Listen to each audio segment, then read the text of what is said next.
Assalamualaikum warahmatullahi wabarakatuh. Berjumpa lagi dalam kelas Cikgu Zalinda.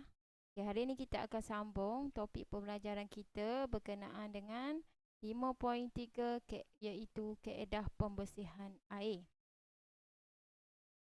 Okey, kita tengok kat sini muka surat 113 ada dinyatakan berkenaan dengan kaedah pembersihan dan pembekalan air. Okay, sebenarnya air adalah salah satu sumber yang di bumi yang sangat berharga. Air meliputi 2/3 daripada permukaan bumi. Sebahagian besar daripada air ni kita tak boleh gunakan terus. Sebab apa? Sebab ada benda asing dalam air. Jadi benda asing ni apa? Contohnya seperti mikroorganisma, benda asing terampai dan bahan terlarut. Jadi benda-benda macam ni kita tak boleh guna. Contohnya kita nak minum air sungai ke, air longkang ke, tak boleh sebab banyak benda asing. Jadi benda macam ni kita kena bersihkan dan kita kena rawat supaya selamat diminum oleh manusia. Jadi bila kita rawat dia guna kaedah pembersihan ni, dia boleh menyingkirkan bau, rasa, warna, mikroorganisma dan bahan terlarut. Dan kita boleh gunakan air tu untuk pelbagai jenis kegunaan. Okay, seterusnya kita tengok kaedah-kaedah pembersihan air.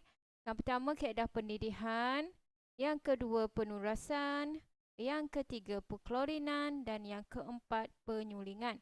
Kita pergi satu persatu kaedah pembersihan air iaitu yang pertama pendidihan. Pendidihan ni ialah proses yang membunuh bakteria pada suhu yang tinggi.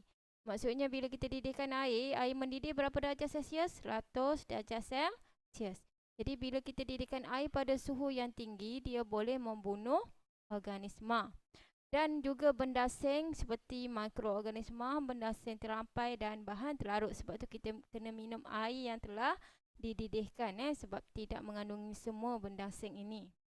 Okay, seterusnya kita tengok kaedah yang kedua kita namakan sebagai kaedah penurasan. Penurasan ni apa? Ialah kaedah untuk memisahkan benda asing terampai daripada cecair. Kita nak pisahkan benda asing yang terampai, contohnya mikroorganisma, benda asing terampai dan bahan terlarut ni kita nak pisahkan. Kita guna kaedah penurasan. Kalau awak tengok kat sini ialah kaedah penurasan. Yang kita guna penapis air kat rumah tu juga merupakan salah satulah kaedah penurasan yang telah digunakan lah. Dia masukkan semua benda ni macam pasir, batu dan sebagainya ni. Dia akan tapis Bila tapis, dia akan asingkan lah benda asing ini. Okey, yang ketiga kaedah yang kita gunakan ialah kaedah pengklorinan. Pengklorinan ni contohnya kalau awak tengok air di kolam berenang berwarna biru sebab dia telah diletak klorin. Okay, jadi klorin adalah kaedah yang digunakan untuk membunuh organisma, tapi dia adalah kaedah yang murah untuk kuantiti air yang besar. Dan air sekali kaedah yang satu lagi klorin kita tak boleh guna terlalu banyak sebabnya dia boleh menjejaskan kesihatan. Okay, last sekali kaedah yang keempat kita namakan sebagai kaedah penyulingan. Penyulingan ialah kaedah yang menyingkirkan benda asing terampai bahan terlarut dan membunuh organisma. Dan kaedah penyulingan ni dia memerlukan tenaga yang banyak dan merupakan proses yang lambat. Tapi kalau penyulingan ni betul-betul bersih lah air tu air suling ini apa namanya air suling.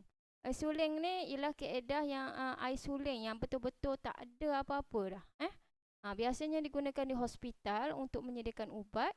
Dan di makmal sains pun kita ada guna air suling untuk menyediakan larutan. Okey, itu antara kaedah lah, 4 kaedah untuk membersihkan air. Seterusnya kita tengok rumusan daripada kaedah-kaedah ini. Kaedah pendidihan dia boleh membunuh mikroorganisma. Kaedah penurasan dia tak boleh membunuh mikroorganisma dan bahan terlarut, dia hanya menghasilkan benda asing terampai. Perklorinan dia hanya membunuh mikroorganisma, benda asing terampai dia tak boleh. Dan penyulingan semua boleh. Maknanya kaedah penyulingan adalah kaedah yang terbaik untuk membersihkan air.